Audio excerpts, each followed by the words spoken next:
Good evening, everybody. Oh, I don't know why I'm little. Let me make myself big. Oh, there you go. Good evening, everybody, and welcome to the OM System Ask Me Anything session. Thank you so much for joining us. It's holiday season, so we know it's pretty quiet out there. Everybody's away, but we're still here. We like some consistency, and we're here for an hour to talk to you about travel and holiday and everything photography. And in the team tonight, we have, hailing from the States, Mike Amico. Hey, Mike. Hey there. How you doing, Claire? Hey, everybody. I'm good. How are Yeah, you? not bad. Not bad. Enjoying summer. It's coming to a close. So, yeah. Kids go back next week. I mean, gosh, the time's flown by so Mm. quickly. Oh, yeah. Oh, yeah. And also, the other tech expert we have is Tom. Tom hailing from Czech. How are you doing, Tom? Hey, Claire. All good. Hi, everyone. Hi. Actually, you were talking about summer holiday. I wish they were much longer. I've just returned after 2 weeks holiday. I mean, some of our European colleagues tend to have 4 weeks. Oh, Tom's gone on but that's a great image of him, like, sit there. Oh, he's back. Yeah, some of our colleagues tend to have 4 weeks holiday, don't they, Tom? We know. Right, yeah, I'd love that. Oh, bless. But not for us. We're working through it. And Fanny from Germany. Hey, Fanny. You're not on a 4-week holiday, are you, darling? No, 2 weeks, but also fresh from holiday and yes, happy to enjoy a lot of sun. There you go. This is what I like to see. What a fantastic team we have. So we've set the theme as holiday and travel. If we run out of questions, as we do, we can go to other topics. I'll keep my eyes very closely on the comments. As always, we will be putting a little poll up. And the poll says, are you an OM system user? And I forgot to type it. So she says, typing it very, very quickly. I will launch that right now and start the poll. And if you can just answer that, it literally takes a couple of seconds and we do appreciate it. Tito's in the comments. Tito, hi from Spain, ready to learn amazing tips from my holidays. He's probably having some sangria or some nice chorizo or some gorgeous gambas, some prawns. He's having a nice time. So, guys, tell us where you're from. Tell us whether you're on holiday. Ask us anything about any products, OM1, OM3, OM5, anything at all. All right. Put your questions in the links, in the question chat. And I've got a question. I'm going to start a very, very sort of a question that people be like, what? How many of you in the chat go on holiday with just your phone and don't take your camera? Now, we're going to say camera, and I mean an interchangeable lens camera, right? How many of you head off to your holidays with a telephone rather than a camera? We're going to talk about that in a second. We'll do a few hellos while people are putting in the chat whether or not they take their phone or take their camera. Even if it's a weekend break, say you're going on a city break to Paris for a couple of days, say you're going on a little trip, what do you take? Do you grab your phone and think, I won't take the camera? We're going to talk a little bit about that in a minute. Let's have a quick few hellos. OM Dave from Newfoundland in Canada across the pond. Hello. Lots of people coming in. Sarah, Paul. We've got Romania and Cumbria. Jeff from San Francisco. Still a place on my hit list. I haven't been there yet. We've got Indiana. Jay Sons from Indiana. And we've got David from Texas. You probably run into these people as you do your daily work, I'm sure, Mike, as you go along, right? Yeah, I see people out there in the field, sure. Yeah. Yeah, exactly. Hey, so lots and lots of hellos. One guy, Mike, very funny, says, ask me anything. He says, what are the lottery numbers for tonight? I saw that. Does that mean that we get like a 20% share? No, 1, 2, 3, 4, 5. No, that would be, 20% share each, including Mike. Yeah, because we do have those numbers. Right. Okay, guys. The question was, how many of you take your phone with you? Tom, over to you. Okay, guys. I mean, I'm just looking into the chat, following if there is somebody actually answering your question. The thing is that basically, I do take both of them. I have to admit, well, I mean, it's quite natural because I use this as a phone, right? Mostly. But the thing is that I also, from time to time, I try to take the same picture with my camera and with my smartphone, basically, just to see the difference. And the thing is that I have also noticed this at many of workshops, that people using our camera, our equipment, especially when we do landscape, it doesn't happen with wildlife, it doesn't happen with birding, obviously, because for that you need telelenses, which is something the smartphone, I don't want to say will never give you, but at this particular moment, simply it doesn't give you. And I hope it will never give, because I mean, the big lenses, which we have, like, let me just grab one, for example. I mean, the amazing 300mm lens f4 Nice. is so bright and so sharp. The 100-400 Mark II, the new one, extremely sharp as well. So basically, you do have these lenses, and this is something that's not replaceable on a smartphone. This is for sure. But what I noticed is that at some landscape workshops, people take the image with the camera and with some brilliant wide-angle lens like 714, 825, and these kind of type of lenses. But then at the same moment, they take the same shots with a smartphone. And I ask them, I ask them many times, why are you taking the same image with your smartphone? The reply usually is, I want to look at the image as it's going to look like once I develop it in the computer. And then what I say, well, yeah, okay, this is quite clear, because what smartphone does, it just takes several shots and it immediately, basically, in live view, it shows you the kind of HDR photography.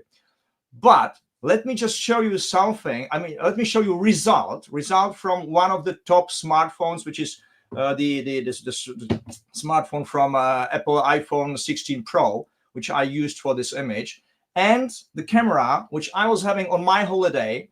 This July, I was actually visiting Italian Dolomiti Mountains, and I love mountains in general. Everybody who knows me knows that I'm the mountain guy, and I used OM5 Mark II, and basically like 95% of the images I was using 825. This is my amazing wide angle, but also kind of portrait lens, because of this range from 8, which is like 16mm equivalent, to 50mm. You can cover all you need when you are traveling with your friends in the mountains.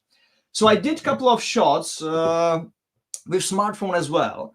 And let me just show you. I'm going to share something with you. This is not it. This is not the image. But at the beginning, I just wanted to show you a couple of images from the mountains, which I took with the 825. One thing which I find so amazing about this lens, this wide angle 825, is that you can also do this type of close-up of a flower, for example, which is just a couple of centimeters in the width.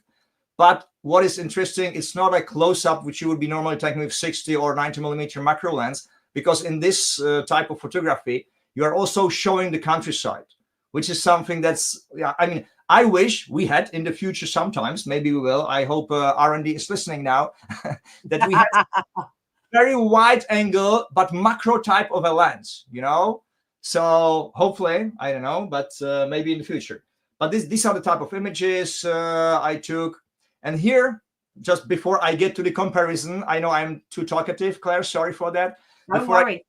Of the phone picture and the camera picture, I also want to show you something on these two images. I mean, the amazing thing about obviously OM5 Mark II is that it also has live ND. And if you look at the water, then you can see that this has been shot with live ND filter, which actually smudges the water and it's not pin sharp, which is the effect you want to achieve, right? All the things which are static, like the rocks and trees, are perfectly sharp, while the water is perfectly smoothed down. While if you take the same image in a regular type of shot without live ND, then this is what you would get. It's still okay, but personally, I like the live ND filter for this. And basically, you don't buy any kind of physical filter which you will be attaching to the lens. You just switch on live ND in the menu. You set it up from 2, 4, 8, or even up to 16, live ND 16. And basically, the images which you get is this effect of the water, basically. smudged. What is the English word for? Is it smudged or Smooth. Smooth. Yeah. Okay. Smooth. So this would be the expression. So this is still not what I was going to talk about, but I'm going to get to it very, very quickly. This is yet another kind of close-up image, but still taken with this amazing 825 lens. It's not the tiniest lens. I mean, if you want a tiny wide angle, go for 9-18. 9 to 18 millimeter lens, wide angle, perfect. I wanted to have something that's, let's say, more weatherproof. So basically, this is the reason why I had the small OM5 Mark II and this 825 lens. And as I said, as a kid, I mean, it was perfect. Yeah, yet another image which again shows the detail, but also shows the width of the country in the background. Yeah, another one. Also, this one is taken with 825. And obviously, if this type of images, let me just come back one slide. Obviously, if this type of images, you can see how sharp the 825 millimeter lens is. You have to go to overexposure, because otherwise it will just be a black silhouette, because I'm shooting against the sky. So in this case, I think it was like plus 30 EVs. So it was quite a lot. Now, let me come back to finally answering your question, Claire. Sorry for that. And I love it. But basically, this was all my Dolomite trip, right? I mean, I have taken thousands of images, but I just wanted to show a couple of them, all taken with 825. So I wanted to demonstrate that really 825 is very universal from wide angle to details and so on. But what I want to show you is these two images. You can easily say, okay, that these two images look almost alike. One on the left side is slightly more contrasty. Somebody may like it more than the one on the right side, but basically otherwise they are just about the same. One taken with smartphone 16 Pro, one taken which is the left side, and the right side is taken with OM5 Mark II. Now, when you look more into the detail, or when you concentrate on the image, then what you find out, even in this enlargement, is that the image on the left side, so from the smartphone, is somehow lacking the colors. You know, the colors are, it's like a slightly desaturated image, you know. But what I want to show you is the real detail. Let me just concentrate, for example, on this stone. I'm just going to make it slightly smaller.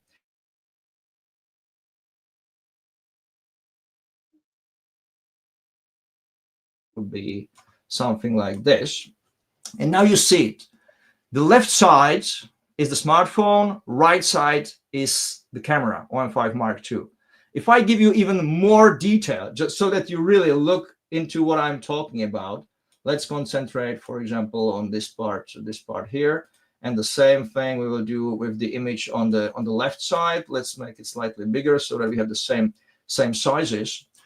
I'm not going to talk about the resolution now, because obviously the resolution is also the thing, but you have smartphones with very high resolutions, you have cameras with very high resolutions, and the other way around. But if you look into the colors, what you see now is that the left side is basically black and white, and some parts are kind of gray, but maybe I would say that there are like 4 or 5 different versions of gray, and that's it. While on the right side, which is the camera image, you have the whole scale of grays. I mean, the color is so, I mean, the transitions from one color to another is so smooth. You have all the details, while in the left side, it's simply the colors are lost. But then again, if I just show you 1:1 enlargement on both of the images, you would say, yeah, they're both okay. But for a photographer, they are not. If I'm a person who just take a shot, you know, on a smartphone, then send it to a friend who also looks at it on a smartphone, I would say it's okay.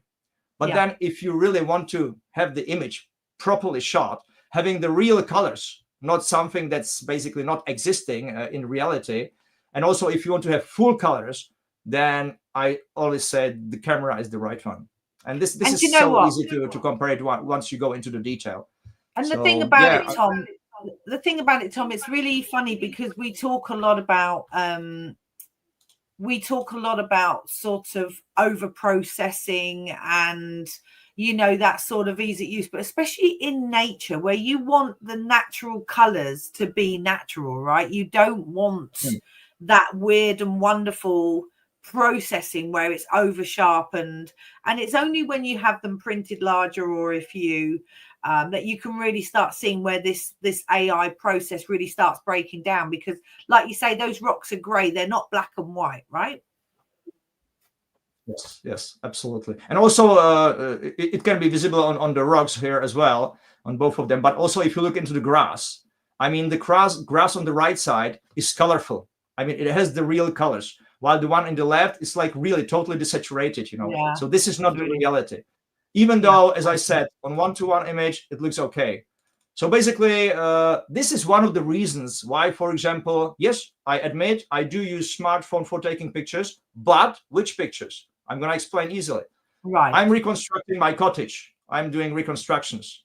So for this, it's an amazing tool. I just need to take the picture of new plums, for example, or new bricks being for put on, and this recording. kind of thing. Yeah. It's not about image quality. I just need to have it saved somewhere in a folder to be able to look, where the electricity wires go into the future, and so on and so on. But that's it.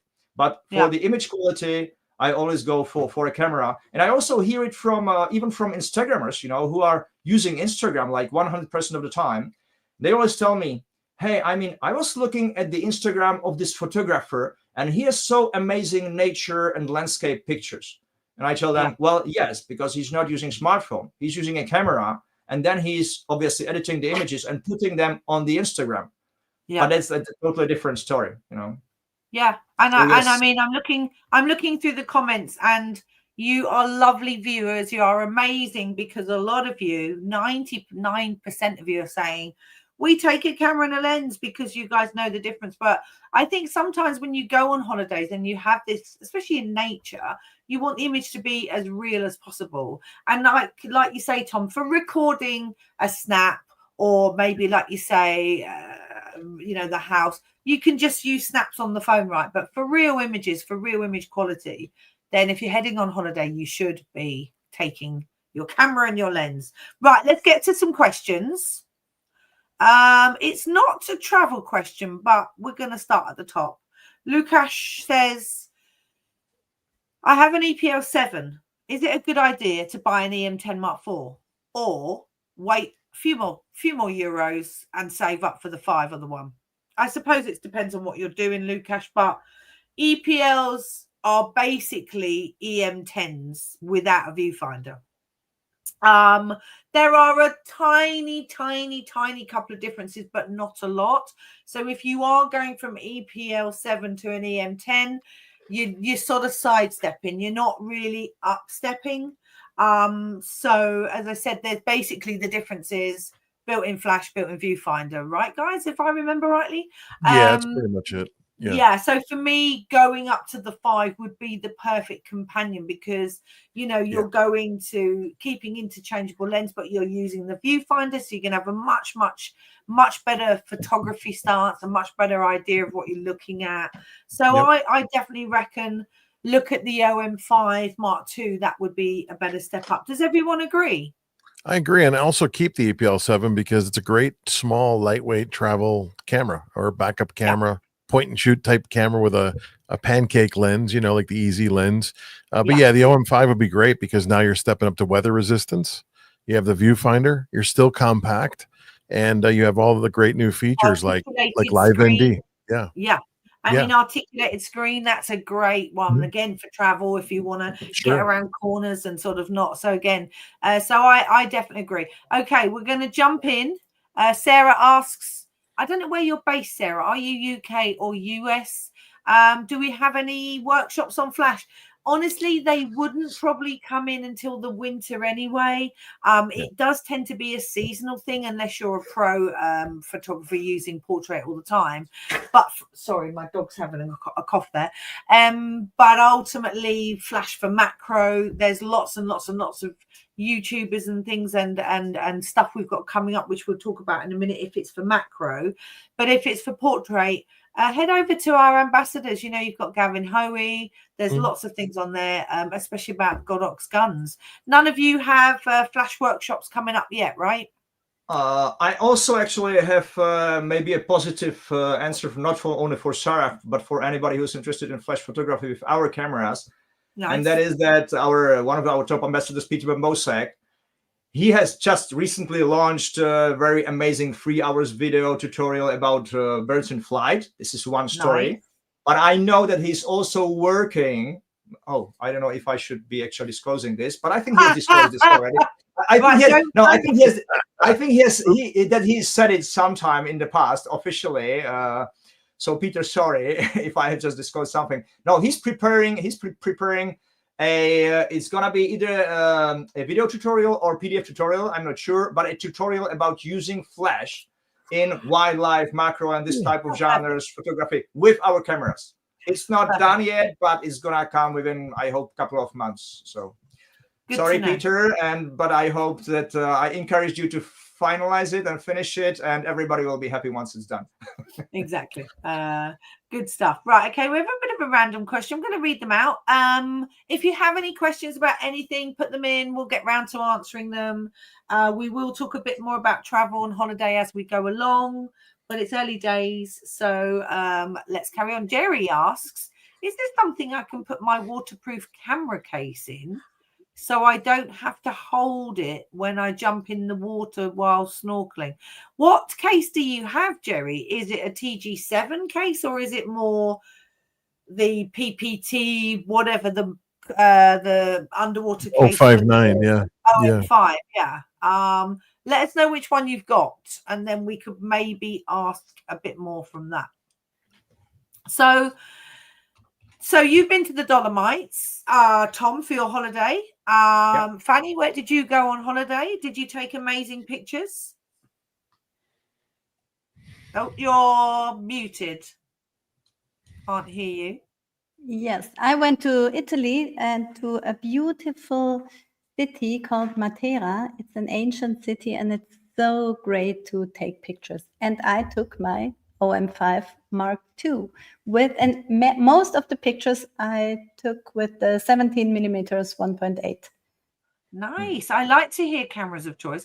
I'm traveling to Stockholm in a couple of weeks and I have a long-term project. Every time I go to Stockholm, I go in the evening because I'm there alone. I go down in the underground and all the underground stations are art installations. So I will go OM5 Mark II 825. That is my Stockholm combination. So I'm looking forward to using that and adding to my I've photographed about 20 stations so far. And I think there's like 60 plus to photograph. So that's going to be exciting. Mike, where have you been on your holidays and where are you off to? Or where are you off to? Yeah, I don't get a break like you guys in the US. We work. So we don't get a break like you all. I know. So on my travels.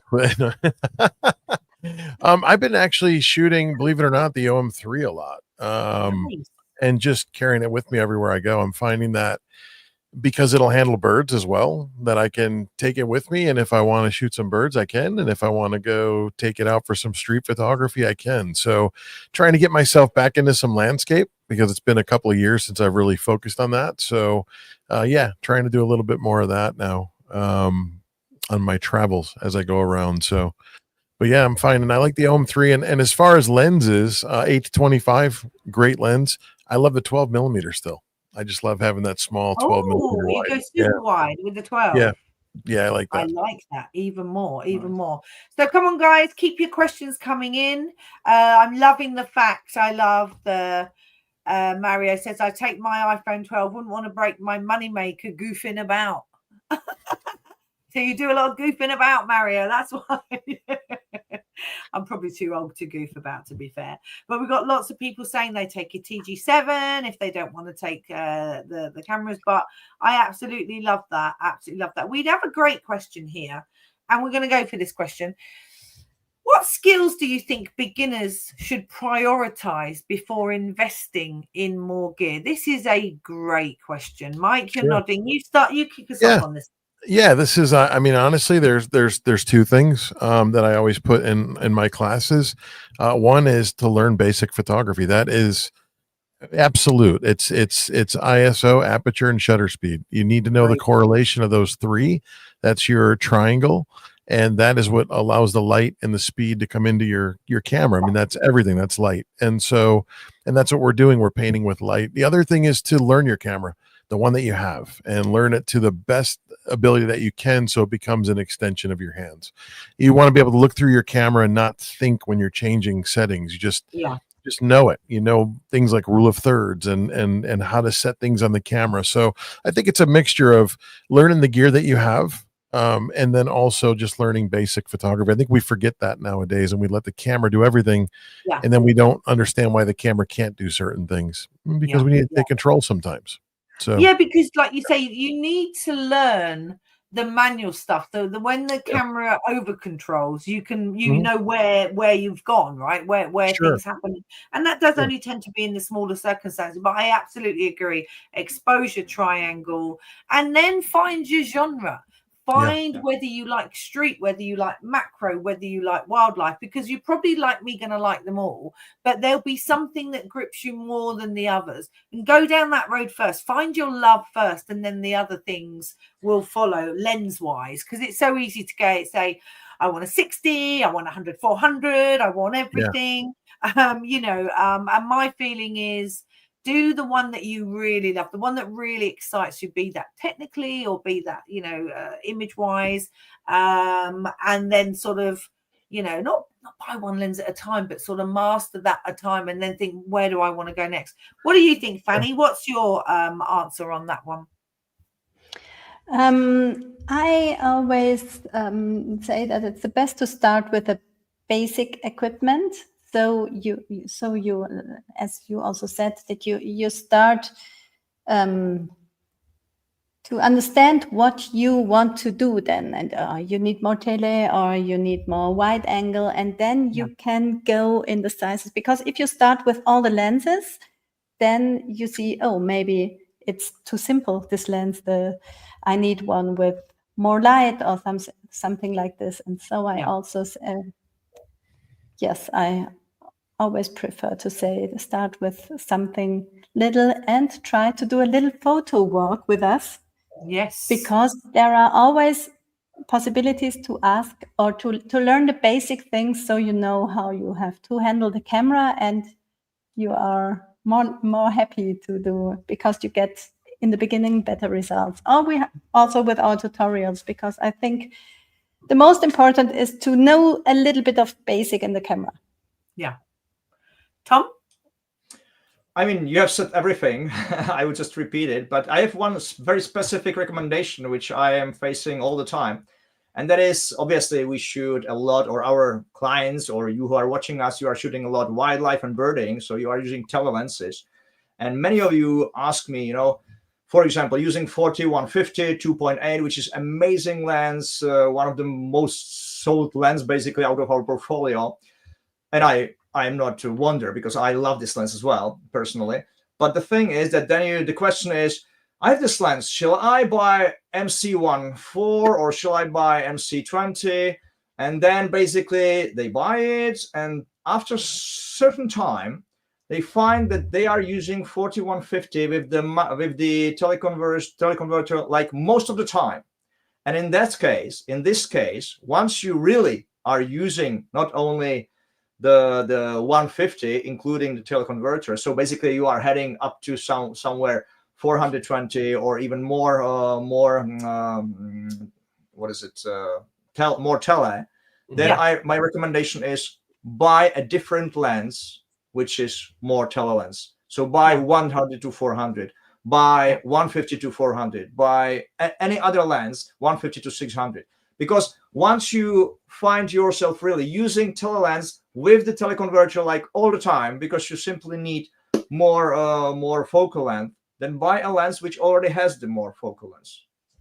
It will give you better results anyhow. So this would be a very specific recommendation, but yes. Yeah, and I agree. I mean, listen, if you are in Europe, some countries will do Test and Wow. Test and Wow is a program where you can go and hire kits. And we don't have that here in the UK. Isn't in all countries. So apologies if you're not in an area where it does.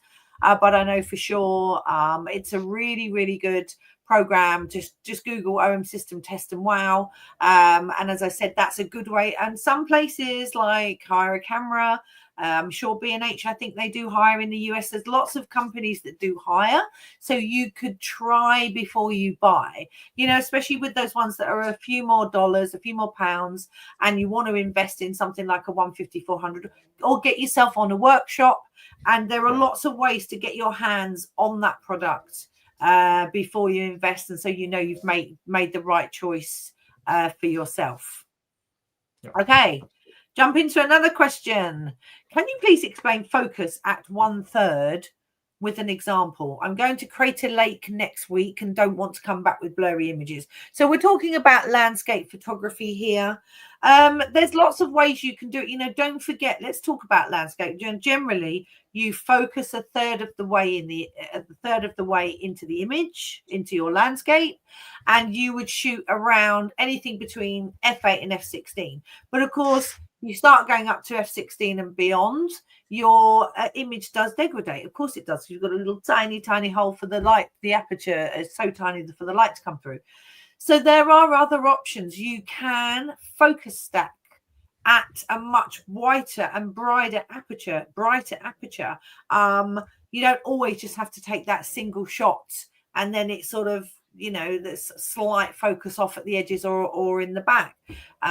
Maybe if you wanted to use 5.6 or even 3.5, shoot with focus stacking, because that allows you a much cleaner, brighter image all the way through. What do you reckon, guys? Yeah, and also make sure usually is being used for macro normally, but also for architecture, landscape, as Patty is asking asking about. So basically, yes, what I would recommend, obviously, for macro, you need a lot more images than 2 or 3. Basically, you need 10, 15, or even hundreds of images, because it's really tiny detail, and the difference between one and the second image can be 1/10 of a millimeter or 1/100th of a millimeter. So it's very tiny. While with the landscape, you can cover quite big depth of field with aperture that you mentioned, for example, f11, which is still okay, f8 to f11, something like that. So I would personally not go to f16 or f22, as you also basically said. And I would stay up to f11, maybe f4, f13. That would be it. And basically take 2, 3, 4 shots with different focusing areas, and then stack it together in a computer. So as easy as that, basically. Yeah, and then we can talk about high-res mode as well, right? You can use high-res mode for super definition and contrast. Sorry, Mike, you were going to say? Just one thing, and I know it's it may be obvious, but just so you know, definitely use single point when you're doing landscape. Don't use multi-point focus, because you may focus on something you don't want to focus on. So just keep that single point, or that smaller square, or the one just up from the smaller square if you're using an OM1, and try to keep everything condensed in one little spot there. Yeah, good point. Totally agree, but I still have one very positive comment, which you, as our users or users of our equipment, you may not have noticed, all of you who are watching, and there's quite a couple of you, actually, I'm just seeing the number. And that is that with one of the not latest, but one of the firmware updates we have done like half a year ago, actually, what Mike mentioned is not such a big issue anymore, even though I still agree, Mike, with you. Absolutely, I would always use one single point, because previously with the first OM1 camera, the OM1 first, basically, when you were shooting landscape, it always and you didn't have a small focus point, but the all points. Then it was trying to focus at the closest area, which could be a grass just 1-2 meters from you, you know. But you are trying to focus at a rock which is like a couple of hundreds meters from you. So basically, definitely this would help. But now with the new firmware, it doesn't do it. It starts focusing basically in the middle. You know, it doesn't focus at the nearest, but in the middle. So if there is something in the middle which is far away, it will focus there. So there have been even this tiny little improvements. But obviously, Mike, you are absolutely right. I will always use a small point for this year. Yeah. Fanny? Yes, and then after you made the picture, as it's a lake and it's not running away, you have the possibility to control it in your viewfinder on a really big view. So you can really zoom inside and look if it's on focus on the place you want. Or the second possibility, if you work with a tripod, you can also use the app, and so you have also a bigger screen to control if the focus is where you want, or you can at the app you can directly tip on the place you want the focus. So you have also after the picture you have the possibility to control it, and if not, the lake is still there, you can redo the picture. Well, yeah, I mean, you can also send your picture to your phone, and that will give you the little AF square as well now on playback, won't it, if you send a little thumbnail. But the other thing, of course, is, you know, like with any of these things, there's lots of tools in the camera to help, right? I'm sure you're going to have a great time wherever you're going. You're going to Crater Lake. Oh, yeah. I don't know where that is. Is that in the States, Mike? Crater Lake? I don't know, but it sounds really good. Doesn't it? Sounds like a big volcano's gone off somewhere. Okay, next to last. Go on. Sorry, Fanny, go on. Sorry. Yes, I have an answer for Jerry with the PT059. Oh, yeah. That's the case for the TG7, and we have a floating hand strap, and this is great because it's not too heavy because it's always floating a little bit. And then if you take I don't know the right term, snap link, maybe, that you can put it on your, I don't know if you have a jacket or like a somewhere. Yeah. Yes. So you can fix it. But the floating hand strap, the number is CHS09. I have it's one. red. I have one, and it is the best thing. I paddleboard, and the amount of times that I've fallen off and the camera's fallen off, and the strap brings the camera to the top of the water, and it's absolutely brilliant. So yeah, well done, guys. Here it's also in the chat. Well done. Thank you very much. Okay, a couple of things before we start talking to going through a few more questions. We have now opened our Recon shop in Europe, and so you can head over there to get some amazing bargains on things like OM1s, OM1 kits, the lenses. You do need to keep checking in because the stock comes in and goes out really quickly, but you're looking up to 30-40% discount, so keep that in mind if you wanted to bag yourself a second body. In the US, it's slightly different at the moment. In the US, it's more instant save, and at the moment, if you're looking at an OM1 as a second body, $800. I mean, that is a massive save. 300 save on the OM1 Mark II. There's £50 off the Tough. I mean, the Tough is always a huge seller in the summer. It's our sort of biggest time because it's holiday season, and you can take that Tough and you can let your children swing it around and do whatever. But I have actually put both promotions, the US and the European promotion, in the link. And then take a look. There's also another link that I shall put in there which will take you to both stores. So keep that in mind if you're looking at an offer, at a deal. Right, let me go back to my questions. Okay. I own the OMSYSTEM 8mm fisheye and the Olympus 7-14 lens, which does not explicitly call itself a fisheye. Can you explain how this lens is not a fisheye lens, since there's less than 1mm? I'm going to take this over to you, Tom. Let's get technical. I mean, the 714 in general, or even 825, the lens elements are designed in a way that actually it corrects the distortions. Right. While this is not the case of the 8mm fisheye, right? So basically this, let's say, physical, mechanical correction of the distortion is built into the lens element already. So even though it seems like 7mm or 8mm seems very close, it is by the angle of view, yes. By the 8mm has like no correction done in the lens itself. 8mm doesn't, while 714 does, and actually means that 714 keeps all the lines straight. So, for example, if you take the camera and you try to keep it leveled, either with the physical level which you put on the lens, or you have it on a tripod, or you just turn on the level which we have built into the software on the LCD on the back, and you keep the camera level with the 714 attached to the camera, then all the lines will be perfectly straight. This is the reason why, for example, 714 is so amazing for architecture, for interior pictures. While 825, which is my favorite, but I'm not an architecture shooter, I am a landscape shooter.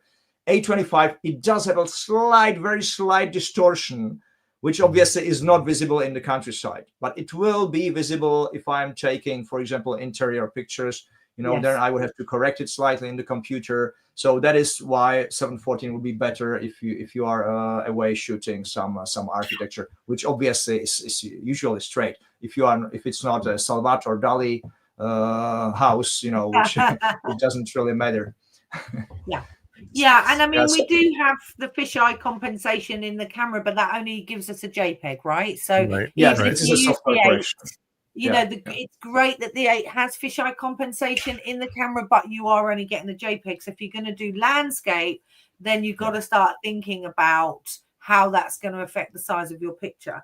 And the 8 is great, super close focus. I mean, you literally can sort of bonk someone on the nose and you're still in focus, but it's quite an unusual piece of kit. And and we have the 17mm 1.8 and the 17mm 1.2, and yet the field of view is slightly different because there is like a slight leeway between 17mm and 8mm, 17.1, 17.2, 17.3. So they don't always have to be exactly 17mm. And we know that because we've tried the 45s when the 1.2s came out, we tried them all side by side. So there is like a little bit of leniency, a little bit of leeway between those sort of focal lengths as well, isn't there? So but good question. I really like that. I liked getting into that. Just a quick, I thought this was funny when I saw this. I've only have to go into the back garden and my EM1 Mark III comes with me. I like that. Yeah, it's great. Keep your questions coming in. We've got lots and lots and lots and lots and lots and lots. I'm going to add this one in. David, along with Big White, I love that. Love Big White. I travel with the 825 f4 or the 12 f2. Interestingly, both you guys' favorite lenses. And wonder if you ever shoot in HDR1 in addition to RAW. I do this often just to see the difference, and also high res. So, Tom, you first. Yeah, I mean, honestly, personally, I never use HDR1 or HDR2. Only when I'm doing some tests, Okay. But if I shoot for myself, I use exposure bracketing, and then I stack it basically together in Lightroom, Photoshop, wherever. So basically, to me, I mean, with HDR1, obviously you are getting like -1, 0, +1, +2. So it's like 1 EV step difference. With HDR2, it's even 2 steps. So you're getting like -2, 0, +2, +4. So it's even, I would say, more non-naturally looking with HDR2. It's for some very extreme and contrasty situations. So if I want the landscape to look natural, then what I would do, I would just use exposure bracketing, set it up for 5 or 7 images, make the difference, again, depending on the lighting conditions which are around me, by either 0.3 or 0.7 EVs difference, and then I stack it in the computer with very good results. Mike? Yeah, kind of the same thing. I don't really play with the HDR. I did a few years ago, but I do shoot high res though, a lot. I do a lot of handheld high res. I didn't do, and I don't do a lot of the tripod high res. I find that, a lot of times I'm just not carrying a tripod. And so I really fell in love with the handheld high res a few years ago. I was blown away that it worked. And what I like to do when I shoot is take a few images with different features while I'm standing there. If I'm shooting a barn on the side of the road, I'm shooting a typical shot. I'm shooting a high res. I'm doing some live MD. I'm just playing around a little bit because you can. And then you go home and you have different images, So, but I love the handheld high res. I think it's fantastic in the cameras. Yeah, me too. Me too. What about you, Fanny? It depends on how patient my travel buddies are. That's so Absolutely. true. Agree. Yes, because sometimes I love it more to take photos than edit photos. So I often use HDR because yes, if it's very contrasty and I think, oh, maybe HDR now is the solution, and then I do it in addition to RAW. And I also like it because if also now in the city I've been, it was really special looking, and so it was good with HDR because I had more contrast, and then I have my image I can instantly post. And I really like it, and so it depends on the situation, but I think it's a good solution if you have a RAW, so you Yeah. can use both. Sure. And Yeah, if you that's don't true. have time because of your impatient travel buddies. Yeah, they're like, come on. Which is Yeah. why handheld high res is so good, right? Because you can go Yes. posh and then off, right? Yeah, maybe just one small technical recommendation. As I said, Mike, for example, you, Fanny, as well, probably myself as well, or all of those who shoot landscapes probably use this exposure bracketing rather than HDR. But then you can set up exposure bracketing for a button. So make it as a shortcut. If you are a landscape shooter, or traveling with your buddies, with your friends, you don't want to bother them or even yourself with all this finding it in the menu, where is the exposure bracketing, set it up, then just set it on a one button, and then just by pressing the button, you turn it on. By pressing the same button again, you turn it off. So as easy as that. I love it. I love it. Easy stuff. I'm just going to give a quick shout out to one of my lovely customers here in the UK, Kirsty. Hey, Kirsty. Lovely to see you online. Hope you're doing well. I love the fact that Duncan and Paul are looking like they're going on holiday somewhere together, which makes me laugh. Walter, I find it very difficult to take pictures of sunsets. Now, sunsets are very travel and they are very holiday. You are on theme, Walter, and we're very impressed. So let's talk about exactly that. Sunset, firing directly into sunsets is always going to be a bit of an issue. But of course, now we have live ND. That can help you a little bit because you can use ND on the sunsets. What's your best approach? Fanny, I'm going to ask you first. Yes, the ND is a good idea, but it depends how romantic I want it to be. So sometimes I also play a little bit with the white balance or with the exposure correction. Yes. Yeah, maybe. I like the white balance thing because, like you say, sometimes the problem with any camera is, of course, if you look directly at the sun, it's trying to do all sorts of calculations. It's trying to underexpose. It's trying to get them. So there can be a color shift. And I do love the color balance. I think the white balance is a really good option to change that. And gratefully, we have what you see is what you get. So you can try and mimic exactly that. If you got an OM3, you could beef the warmth up with the color profile dial at the bottom. Mike, where are you going? You got your OM1 Mark II. Oh yeah, definitely graduated neutral density, one of those, even additional neutral density sometimes. But if you want to cheat, then if you have like an OM5, then the scene modes, I mean, they do amazing on sunsets. But vivid color, that helps sometimes. Throw it in vivid color. I know if you're shooting raw, that's different, but at least you get a representation a little bit more. And then just dial it in. I mean, like you said, the nice thing is having mirrorless, being able to see it. And then obviously if you're working on it later, you could try to attack it a little bit more, but it is difficult, and of course our eyes are a little bit different than the camera as well with the dynamic range and everything. So but yeah, filters. I mean, just one small thing, don't forget, once you are shooting a sunset, to turn on shooting in raw, basically, because in that case, once you are shooting raw, you don't really care about the white balance. Obviously, if you want to see directly on spot, then you do, as Mike explained perfectly, that then you would set it up. And if you only are a JPEG shooter, then absolutely you have to do all these corrections. directly in the camera to see the result basically the same as it looks in reality.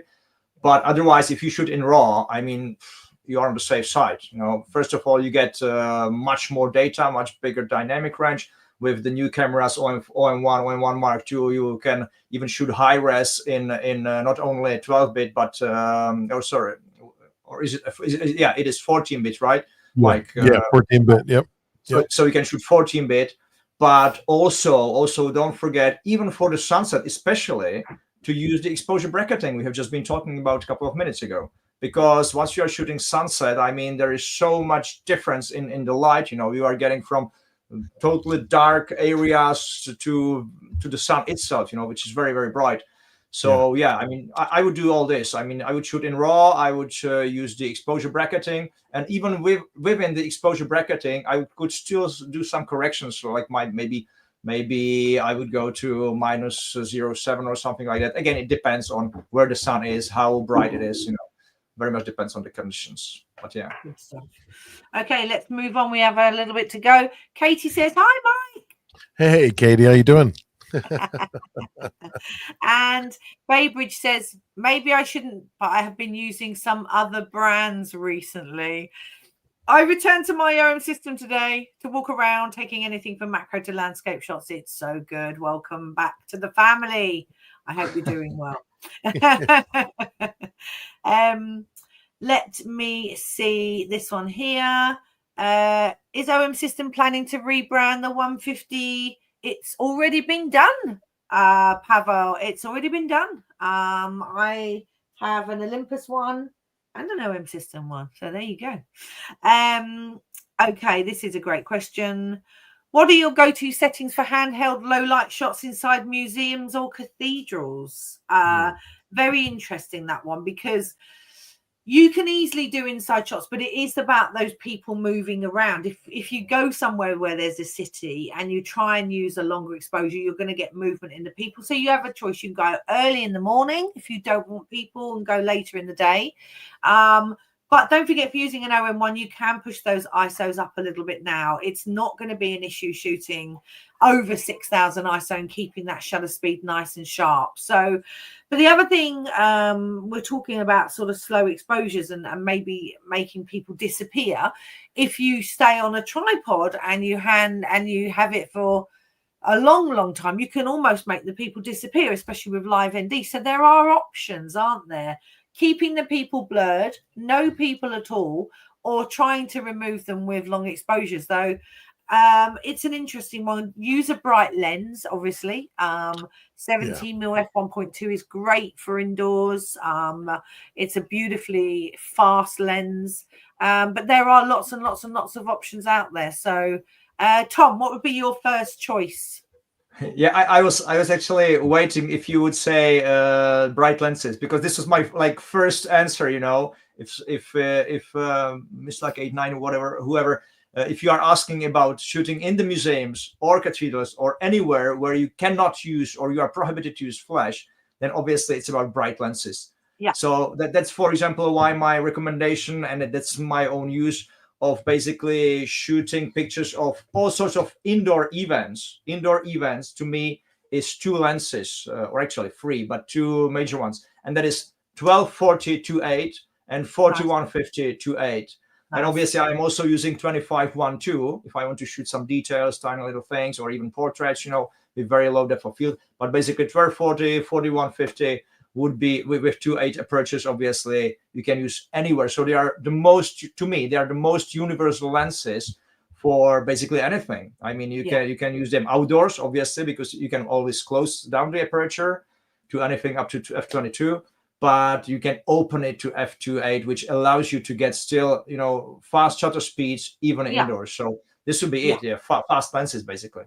Yeah, and even though we have some super small f4 lenses, like you say, when it comes to this specific situation, when you're trying to gather more light, like you say, brighter lenses, generally they tend to be the primes, or like you say, the 12-40-2.8. If you want to go brighter than 2.8, you need to take a couple of primes. But the little primes, the 1.8s, are so tiny, you can put 3 or 4 in each pocket. Yeah.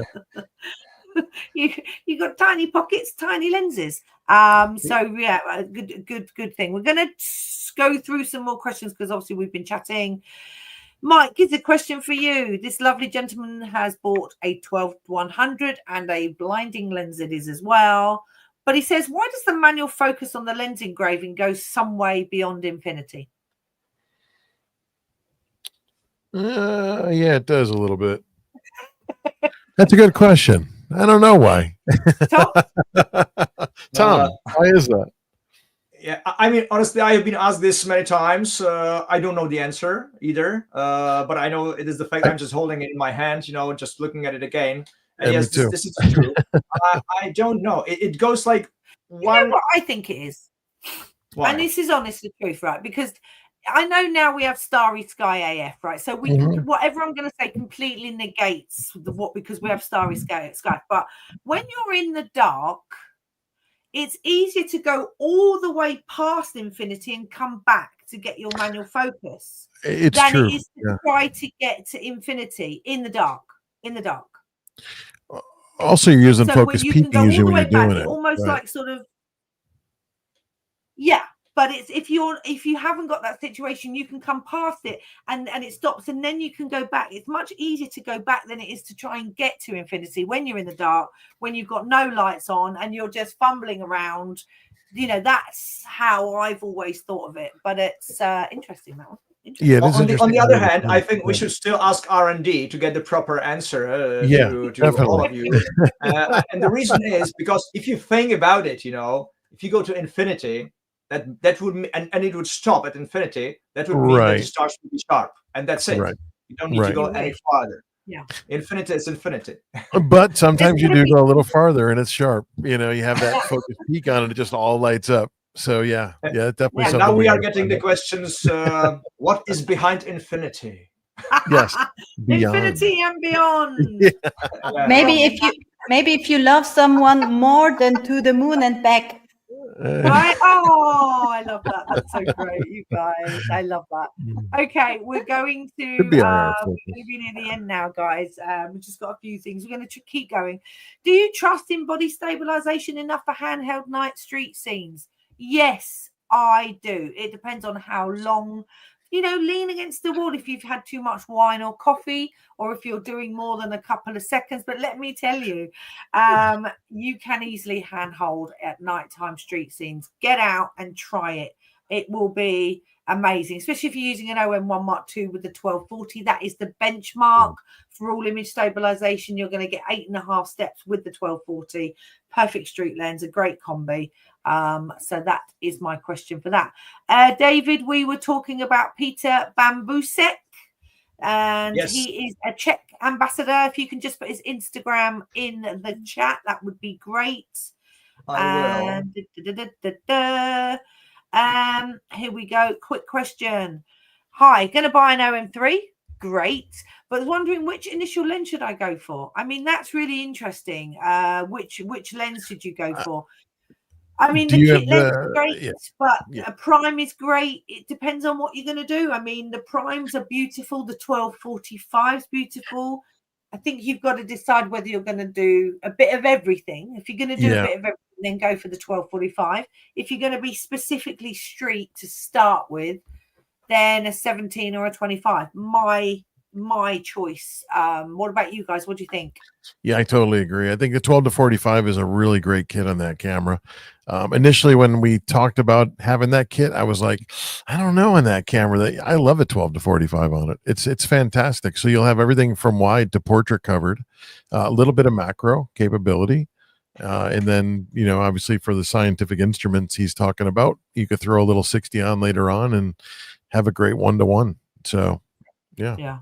Yeah, I do have the 20mm attached on it, but it's just about the same size as 1245. Yeah. So basically, you'll be getting this kind of kit, which absolutely perfectly fits into your hand, and it's really tiny lens. It's not as tiny as our 17 or 25 or 45 1.8, but basically it's very universal. It basically covers all three lenses from the focal length point of view, right?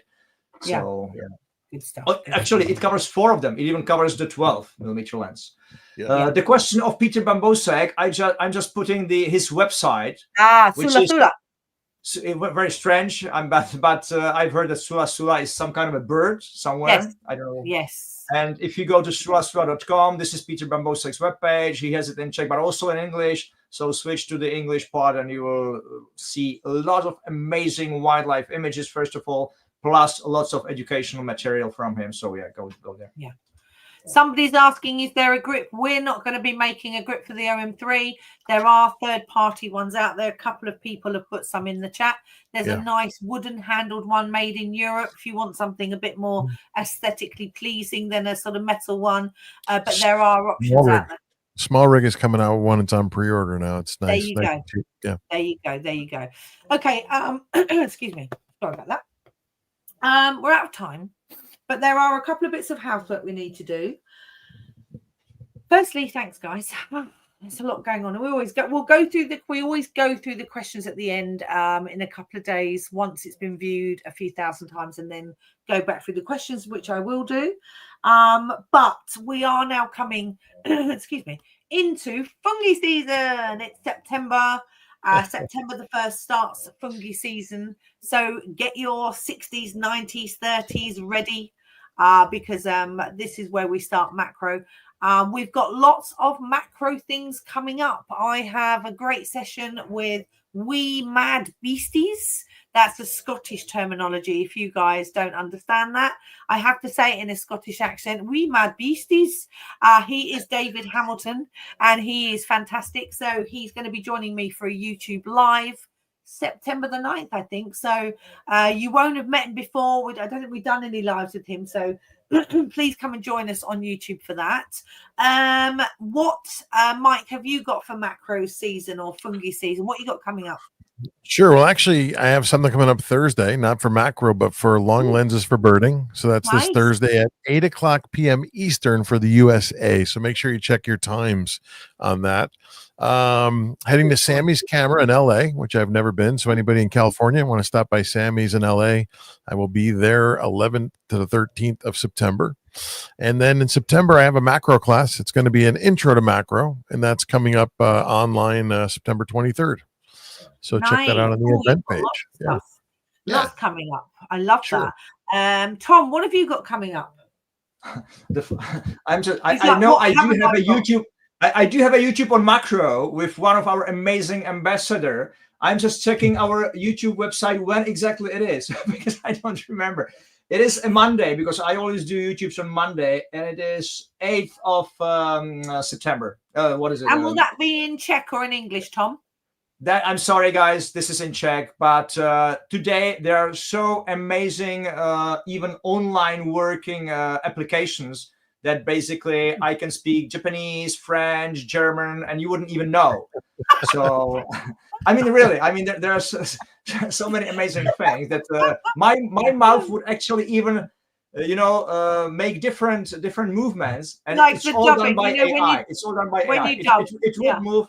Yeah, it would move to French. It would move to whatever Japanese intonation, So in the future, guys, we will be sitting here like we are now, and we'll be speaking the language which you choose. I mean, if you choose Polynesian or whatever other different types of languages, we will do so. We'll do everything for you.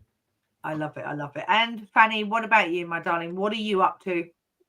I've chosen German for my live stream. And okay, we'll let you off. And it's on the 4th of September, also with a great ambassador, with Paul Kornacker, and he does great nature photography and macros. And I'm curious how it will be. I talked to him today, and I think it will be great. It's the 4th of September at 7 p.m. German time, German, Austrian, Switzerland.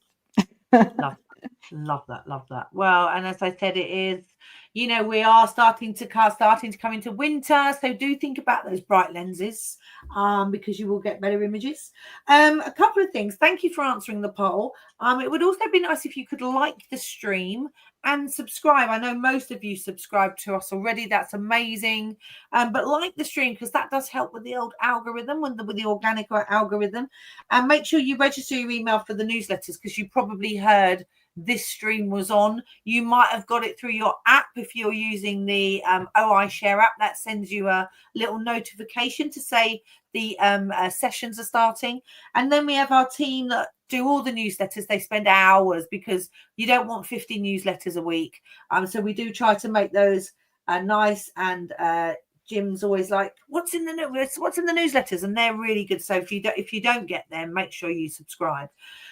If you haven't been on holiday, have a great one. We will see you again next month. As I said, we've got macro season coming up, so we're looking forward to that. If you're going for a city break, you could check out our little Instagram video Claire and I did about using black and white on the OM3. If you're not really sure about exposure, it's very easy to shoot in black and white. It allows you to be a bit more fit. It's a bit more forgiving. And also slow-mo live ND in street photography is also really fun. So whatever you're up to, wherever you're going, or whether you've already been, we look forward to seeing you. Make sure you tag us, hashtag OMSystem in all of your posts, so that our team can see you and share you. Apart from that, thank you very much, guys. Thanks for joining me tonight. No doubt we'll see each other very soon, and I look forward to seeing you all very soon too. Thank you, everybody. Thank you. Bye. Take care.